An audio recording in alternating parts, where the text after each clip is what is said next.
Yeah. It just changes the whole Nature feeling. reclaimed it. Yes. The whole midden complex that went all the way around to the other side of Mound A that we're going to be seeing next. So they've done like the surface scans? Yes. With the radar? Yes. And they've done dating. They've been able to find ash in the mounds to date. That's how they know they're the oldest structures here. As well as approximately how many bodies are in there? Yeah, there aren't any here. This is a midden. This okay. is garbage. This is all the garbage. Gotcha. And I tell people to think about what would it be like if for 1,000 years all the garbage from your house was dumped out the back door. Yeah. And what would happen, you know? Well, they didn't have plastic like we used to. Well, thank goodness, right? Everything was pretty biodegradable. But I don't know. I think to myself what it must have smelled like. I guess they did. That's probably why they put it here instead of where they were living, right? You Yes. trash here as long as you're dead. Yes. Keep all the smells It's a together. Very sorted, recycled, Yeah, very separated organized. dump. At least 8 foot and still be in the midden.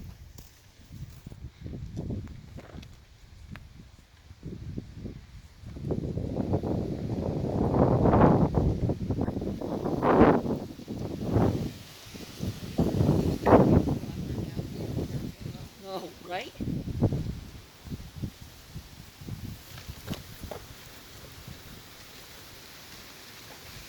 So again, the midden mound went all the way around to the other side of Mound A, which we're getting close to now.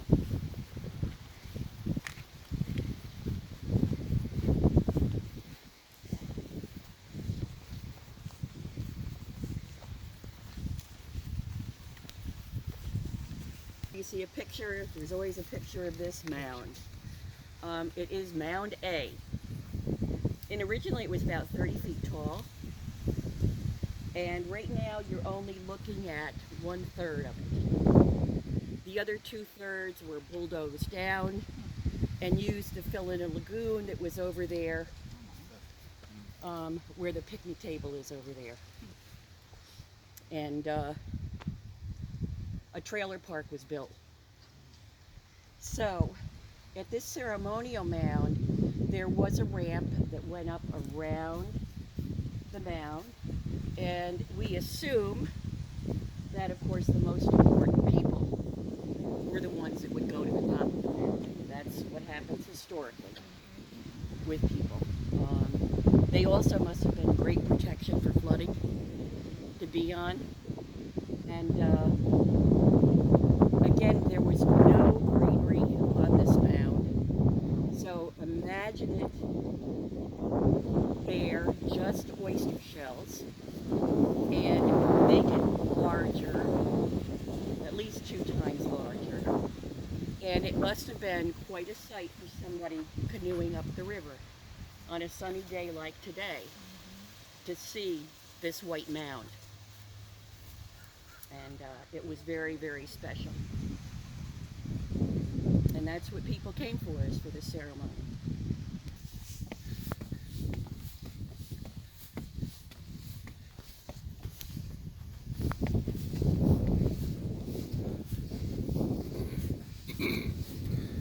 Crystal River State Archaeological Site, climbing up Mound A.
And then again in the 60s, that's where the shells went to fill in the lagoon.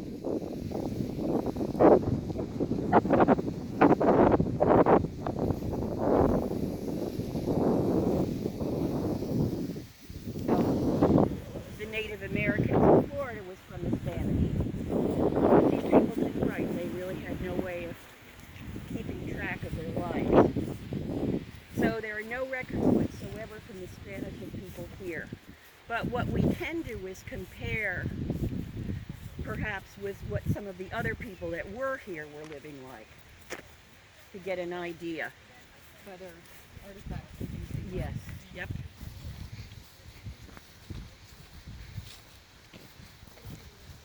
This is the first burial mound over here. The stele is right there, one of the steles, and we're going to be looking at the most famous stele. Have any of you been to the pyramids in Mexico? The Mayan pyramids?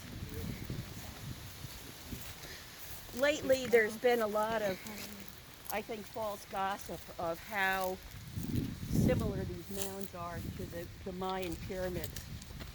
And I tell people there's no comparison. I don't think at all. Right? None. totally different creatures. You know, these people use sand and shells.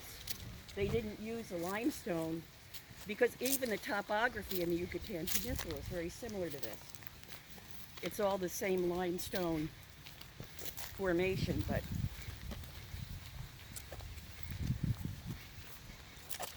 he's an archaeologist by the last name of Bullen, discovered this, what he called a stele. And he found the face and the ponytail on the face of the rock. Do you see it? Yeah. It certainly eroded an awful lot in the past how many years. But Bullen was convinced that it was a carving.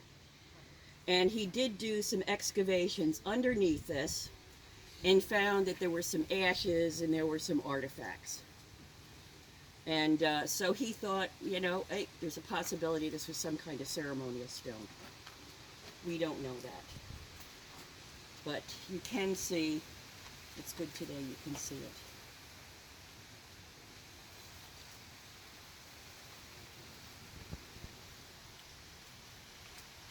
Inside the wall of the mound, I'll show you a picture here. And then on top of the mound was another cone that was built.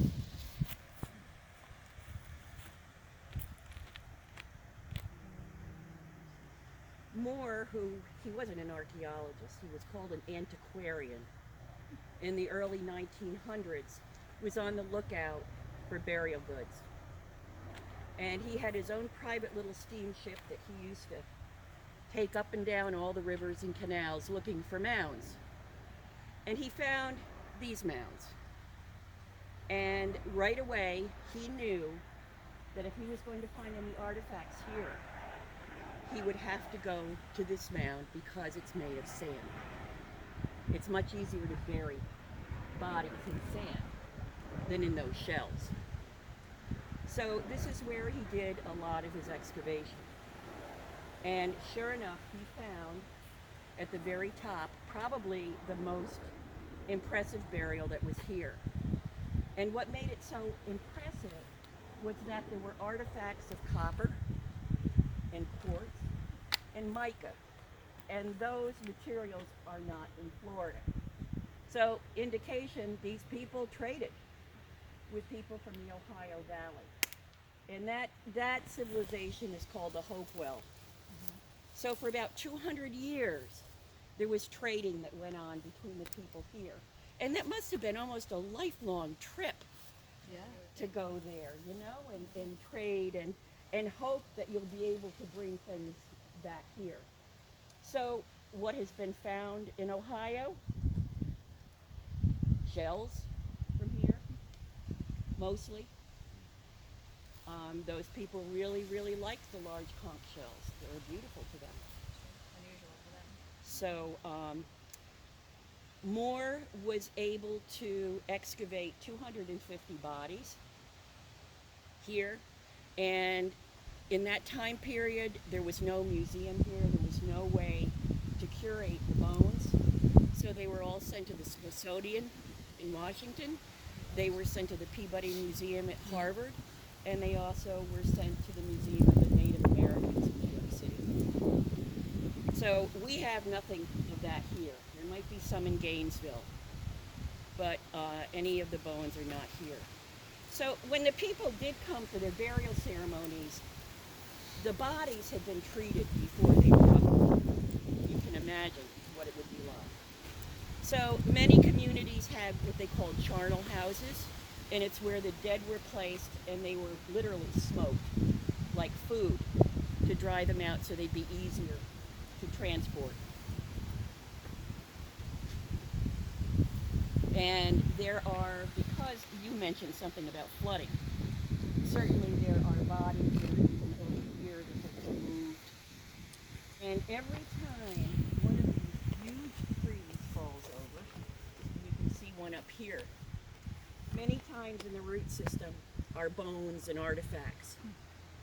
And what has to happen is the Seminoles are called. And the Seminoles have taken responsibility for this site, even though there is no relation, none whatsoever.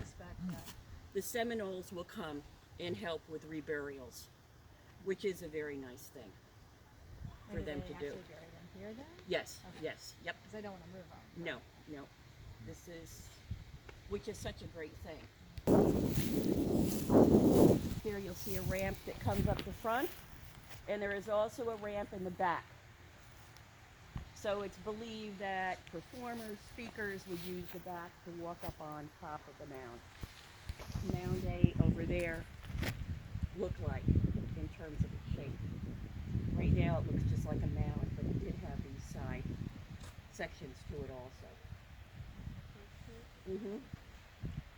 This one's in the middle, of course, here, but the one in the back comes around and up.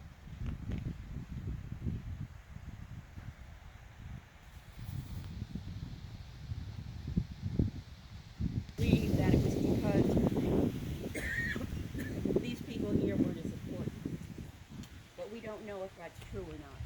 Because this was built later, they might have had different traditions, different ceremonies. We just know that their burial practices changed over hundreds of years. And they obviously were not trading anymore with the people north.